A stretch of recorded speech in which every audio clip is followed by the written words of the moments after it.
Эрхэм үзэгчдээ Сэдвэр ажиллагаа 2 маань дулааны цэцлэгээ станц 3-аас үргэлжлэж байна.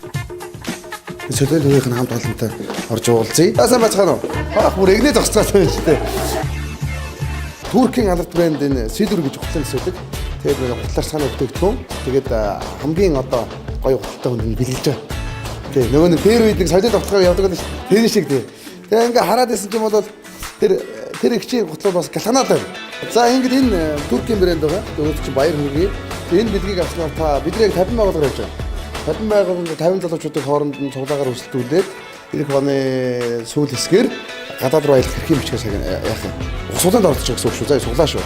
Тэгээд сулаанд азтан болвол та аялах нь шүү дээ, тий. Тэгээ амжилт хүсье. Мэдээж одоо бас хүмүүсийг дулаан болгож байгаа юм чи бас хажуугаар гутал нь бас ганган байх хэрэгтэй болов гэж бодож байна. Тэгээд гард доороос гяс гэсэн мөрөөтэй байгаа. Та ажлаас гарахтаа хамгийн хурдан гутлаа яаж гэлтгээр байлах вэ гэдгийг энэ доторх юм шийдчихнэ. Тэгээ өөрч амжилт хүсье. Баярлалаа та бүхэндээ. Сайн гисэн. За ингээ манай Сэдвэр 2 ажиллагаа үргэлжлэж байна. Хамтдаа тунгуудахгүй та бүхэн дээрээ ач холноо. Баярлалаа.